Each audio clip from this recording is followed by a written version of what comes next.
Welcome to the AccuHealth NJ Notcast. Greg isn't with us today, but we have a very special guest, Michael Chello, old friend from back in the day. Mike, tell us a little bit about yourself. I am 49 years old of age. Bring it in, buddy. Coming close. Don't be shy. Mike and I have been friends for a Very long time, man. Michael and I go back from the year 89. Yep. So we were talking about it a second ago. We went to a double feature at the UA. We went to go see.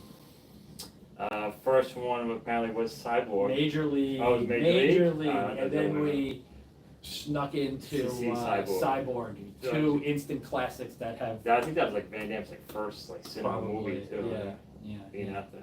And then we came back, and I think Brian.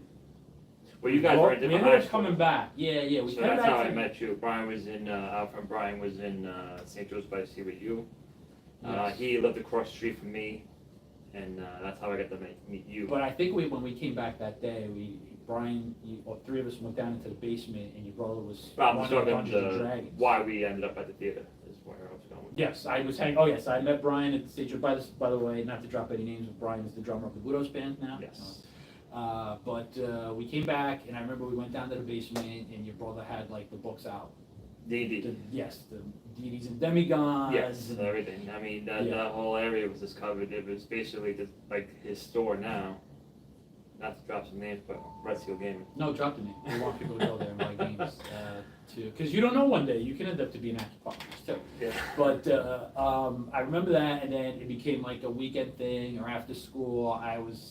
People would say North Shore, I would say Mid Island, but my mom would always drive me down. Or after school, we would take the bus to Brian's house, and my mother would pick us up from there. But always on the weekends we'd be together. Yeah. Saturday normally we'd always at the theater. It seemed like that was go to the thing on that, and the occasional mall, but. Yep. Mall securities come pick you up from there. But don't forget, after school, we played a ton of basketball, go Knicks. Yes. And then we just kind of had this friendship, but a friendship formed around the table, Dungeons and Dragons, that is the OG. And then we weren't playing Dungeons and Dragons, we were playing Winter Stays on Street Fighter. Street Fighter, basketball, Dungeons and Dragons. Jean-Claude Van Damme. So when they tell you, when your kids, when your mothers are scolding your children, don't play Dungeons and Dragons, get off the video games, no. We encourage you here. Listen, D&D was one of my sources of education as far as even reading, writing, math. I mean, as a pencil and paper back when we used to do it. I mean, it's a lot of reading in it. My mom always used to yell at me, "Why can't you study your books like you read those Dungeons and Dragons?" I'm like, well, look at that guy, nowhere, right? So. Well, it wasn't interesting to learn about George Washington when you're going to learn about what a red dragon eats. That is definitely more interesting than Jane Eyre. But I could see how somebody of our group could be frustrating to a high school English teacher. Our English teacher told us that she was going to make us read Jane Eyre for a 17-year-old in British literature, and she said, "I'm going to ask you who wrote Jane Eyre," because it's two Bronte sisters. One wrote Wuthering Heights and the other one wrote Jane Eyre. I know you don't know because it's irrelevant. I don't think anyone reads about it. Okay, and you're 50. This is when I was 17. And she's telling me, "Oh, I'm going to ask you," and I told her I'm not going to read this book.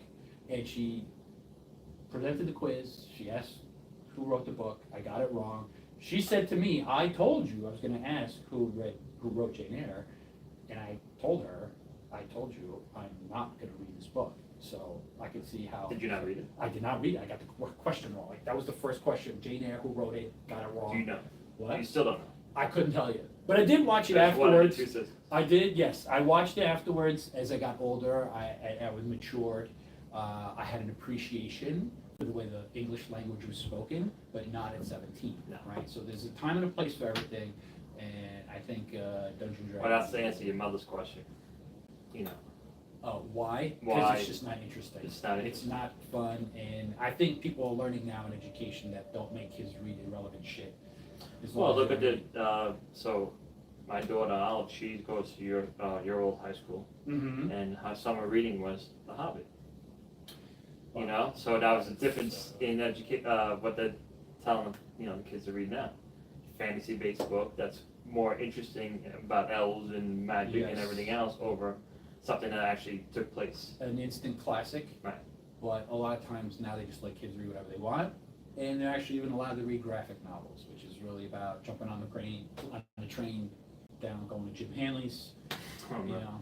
One stop. It One wasn't stop that and far. going back. But it still was good. It was just like this, one of the things of your youth. It's like these adventures, going on the train, going to the store, you know, nobody looking over your back, getting into trouble, getting out of trouble, without everybody finding out about it, and surviving it all and being okay. So. Yeah, well, you know. The train used back then, when we used the train, you actually had to pay. You don't have to pay for that train anymore. No, you had to have a token. Yeah. Or But we had the one stop. We were, Right. you know, you start Well, at the no, back. I mean- You get on the back, and as you start walking with the train. By the time you get to Eltonville, we all had to It's give just us the passes. equipment. We had passes. Like if you were a the student weekend, in New York, I know, but on you the did it for weekends, free. Wasn't it free, the train on the weekend? No, No.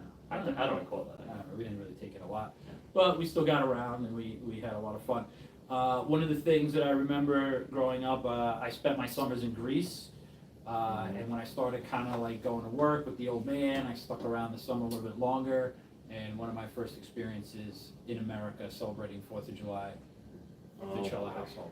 That neighborhood on Loring Avenue was a war zone. A war zone. Is I mean, an everyone would hose down their lawns, bushes. Yeah, yeah. I mean, they knew the neighborhood, especially in front of number 50. Yes. Middle of the block, intersection. I mean, it was a big area to light lots of fireworks. Maybe you'll remember, Michael has a younger brother, Kenny, who we were sitting up front. So he was 10 years younger than me, cavorting. so around that time we were what, in our teens? 20, maybe let's just say the sake of maybe early 20. 20s. Yeah, he was 10. So he was about 10, yeah. I remember seeing like a cloud of smoke, and just Smoke bombs. like just an obscene amount of smoke, and be like, oh wow, there's a cloud of smoke there. But what And happened was that, another thing about my brother too, he lived in the pool all Okay. summer long. Yeah. No shirt, no shoes, just bathing suit, running around day and night. The perfect tan. Mhm. The kid was just, you know, and you know, little Italian greaseball running around, you know. We're talking about Kenny, right? Yeah, yeah. Like he had the mop of hair, Yeah. he had this tan skin because he was just in the pool all day. Yeah. So what does he do for 4th of July? All he does is put on sneakers to Yeah. protect himself. No shirt, Yes. shorts. Yes. And that's how he ran around all day long. So out of this huge cloud of smoke, which we kind of, we were just remarking on how big the cloud of smoke was, but not really doing anything. Out comes Kenny with like purple and green snot. Snot. He had lit a whole pack of smoke bombs and had literally choked himself out, and he's coming out coughing and gagging. No shirt. But the rainbow mucus snot was just classic. So yeah, funny. if I say anything for myself, Dr. Beys. Well, you never witnessed Well, anything for like me this. personally, I tell everybody every 4th of July, I like to get irresponsible with the fireworks. Yes. Yeah. Well, once Up to you a point. learn how to use a lighter, we had to teach Yeah. you how to use a lighter. Yes. Yeah, I didn't know how to You use a You know you lighter. had to, you just little things you didn't know. Yes. that you Well, did. thank God for the 4th of July Right. on Loring Avenue. But that was a great place to spend time and grow up and, you know, get exposed to. The other thing we did a lot was a lot of 3-on-3 basketball, tournaments on the street. Every kid. Not only did we lock Every kid that in war there. zone down, the cops used to have to come, Yeah. right, every 4th of July. And then one year, we had like these unofficial 3-on-3 basketball portable hoop tournaments. Mhm. Police had to come, and I think sanitation even came and started throwing out the portable hoops, Yeah. because we were locking down traffic every weekend. Well, that's where we Blue stationed collar it. neighborhood. We put it into the ground at that point. Yes, after they threw them Yeah. out, we cemented them in, but there was We used nothing. the we could lamppost. stop us. We had that. That was our first original. Yeah. The hoop's just tied to the lamppost. No backboard. It was just a hoop. I don't know if you remember that. Yeah. Big gym out there, Oh, tying it on. The wood. Well, eventually the wood went backboard, on. There was no eventually backboard. there was no backboard at one point. There was just a hoop on the lamppost. Yes, if you grew up in New York, you know you have street sports. You got in the street football, in the street basketball, and cars can, you know, cars are secondary. The end So- zones were lampposts and trees. That's right. Yeah. official QB, one Mississippi, all that fun stuff. But But one of the things is Mikey's not only a longtime friend, he's also a client. So Yes. recently we helped you out with your arm. How's it going? very good. Stitch you, got you back up to work. Ready to go. Yeah. Yeah, What's I your mean, experience with acupuncture? Tell us. So yeah, I mean, number one, I love to come here only so I could actually get a nap in. Yes. This is the most relaxing experience. 20 minutes to yourself. 20 minutes quiet, you feel the heat on your, on my case, my arm. And it was just a place where you could kind of just relax, meditate, slow your breathing, Mm-hmm. and let the needles do their work, so it's nice. And they always come in, waking me up. And all my muscles at that time were just relaxed, and I stand up and feel refreshed. Good 20 minutes. So to use a Dungeons and Dragons reference, most people think I'm an acupuncturist, but what I like to say is I'm a level 20 cleric that casts cure light wounds all day long. My spell book is filled with cure light wounds. What would you say to that? I would say you're close to that, but I won't call you a cleric, but these days they'll call you a witch doctor. Oh, thank you. Yes, interchangeable terms. Yes, I haven't dedicated myself to one deity other than science. But yeah, I suppose the witch doctory is definitely something applicable. So It's an unexplainable thing too. What happens to you in a room? It's kind of because it's your own time. Normally you're in a room with a doctor who's checking you, breathe like this, hold it in. Let me listen to you. This is blah blah blah blah. Send you on your way. That's the checkup. And then here's a script. Oh, so what you say is So you actually this spend is time. More of a listen. personal time, Yeah. talking, relaxing. Get your time in a room where you just allow the needles to do their job. You heard it here first. So yeah, I picked up a few things hanging out with you guys. What would you say that you picked up cross-culturally in the Beys household? Learning to live with a Greek family. Very Yeah. interesting. I always say that everybody should have one Greek friend. I'm Just glad one. I do. Just I one. just Two one. Greeks too many. No, One. If you had a brother, it would be a problem. Oh yes. Even working with you guys. Oh, the shipyard days. Yeah. Oh my God. We could Yes. go right into that. I mean, at the point in time where I was looking for work out of high school, That's right. I've worked in the electrical field for many years, Mm-hmm. and Mike offered me a job with Siemens Electrical Service, Yes, my father's working in the company. Brooklyn Navy Yard, working with everyone under the sun worked there. Yeah. I mean, all culture, all races, all different countries, and many flags. Yes. Many flags. Working in the UN of hard labor. Yes. All that. But working under Big D. Yeah. Big D was my boss. If I remember Michael correctly, was my you friend lost- in management. Yeah, you lost the job and your father threw you out of the house. Oh, if you want to go detail. Yeah, Okay. and it was Oh, like- when I first got hired. Yes, yeah. So I was like, no problem. He goes, you don't got got a job, you can't live under my roof. Yeah. So go get a job and then we'll talk. So sure Yes. enough. That's it. I literally, at front of the house, like we were playing ball. I need a job, Mike. But it turned out to be a great experience It because was. what would we do at lunchtime? I had the keys to the kingdom, so we would take the keys up to the captain's quarters. Captain's quarters. And we would open up the captain's quarters. And we were big Trekkies. Yes. So the next generation was going I on. was at the moment. captain, and he was my number number one. one. Number one, yes. And, we had the whole Picard Riker thing going.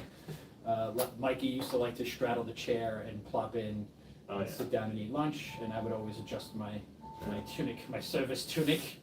And, yeah, but I mean, I can still smell the deck. ship, Yes. and the deck, Yeah. the grind. Yes. I mean, I was under the The bilge. bilges. Yeah. Well, that's the way, I listen, mean- everybody thinks we woke up one day and became an acupuncturist. But No. the truth is, we had to work our way up from the bilges to get where we are today. And it was a long ride, especially, The long longest ride- ride Yeah. was the ride home. If you want to get into that ride. yes, I do want to get into that. Oh, That's my why we God. had you on the podcast, because Mikey, his father gave him an all-black, no-windows work van. To get back and forth to work. To get back and forth to work, and he would come and pick me up, and we would go into work every morning. And on the hottest day of the year, I remember my father, of all people, decided to... Which was a surprise, because your Yes. father was a man of hard work and Yes. who cares how hot it is. Yes. And blah, blah, blah, blah, blah. It was hot. It was brutally hot. That Too my hot. father let us off early. It was a On Friday. a Friday, on Cash payday. paychecks. No, we didn't have cash. We had Yep. just checks.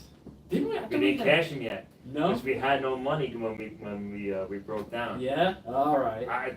This is from what I recall. I Okay. remember having Well, remember, very little cash. we passed out in the back of the black van Well, we broke oh, no, down. we broke down, yes. We The broke car, down. the That's the van point of the finally story. had it. It blew a It gasket. was a hot day. It just didn't. Yeah. It couldn't take the heat. We were stuck in traffic and we watched traffic start. From the Verrazano Bridge, Yep. on 92nd Street exit, it was maybe 40 We feet were in front right of us. there. were We so just had to close. get across the But bridge. thank God we didn't break down on the bridge. No, that would was have been sucked. worse. Yeah. Well, they would have got us off a lot sooner. True. Yeah, we didn't have what? before cell phones. Before cell phones. Yeah. So it's like, hey, come pick me up. Yeah, I had to walk to the payphone. Somebody, the people were like stopping, giving us water, and then. Well, so I mean, it was so hot. I mean, we lost consciousness. Yes. Literally, just sitting Yeah. there sweating. in the Blacked van. out in the back of So like. he passes out. That's in the why back. you don't lock your dogs or your children in the back of a black Yeah. van or any car for that matter. But this car had no windows in it. No, nothing.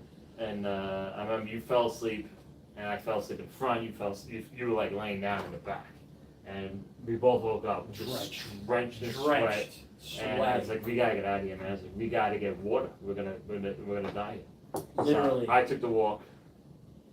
I came back with water. No, the guy, wasn't there a cop? A cop eventually came and brought Yeah. us Gatorade. But when I came back, you turned the car on just for the radio. Oh, yes, it was blasting. And so I'm coming back and I see him on the rooftop Yeah. of the van at this Hey, man, point. we like to Last party, man. Fugazi. Yeah, we had we Fugazi like to in the party. back. We had a tape deck Yeah. with Fugazi. Why wait to get home? The party's in the back of the van. So we just, try to cheer ourselves up, get Yeah. the energy going.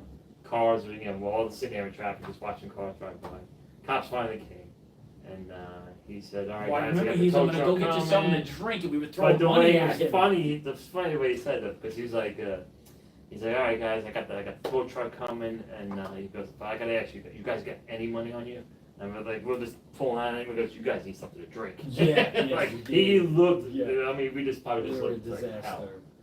And he came back with ice cold Gatorades for us, and then we went out that night. You remember where we went that night? I don't. You'll have to refresh my memory. Wolf's Pond Park. Oh, of course. It was, Wolf's Pond obviously Park. It's Jello a trick wrestling. question. What else? Jello Yeah.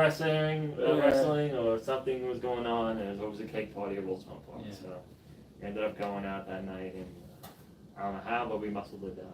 But it was a good night. Good times back then. Good times. Mm-hmm. Anything else you want to close out? Any good memories or anything? Nothing. Memories are still being made to this day. Now That's here right. we are, 50 with kids, and Older watching our kids children, grow and yeah. go to school. And Hopefully college. they'll make the same And hopefully we can mistakes, hear their stories one day. Yeah, we'll get there. But acupuncture's been good to you and good to me. And keep at it. Thanks for coming and sharing your story with us. Sure, bud. We'll see you next week.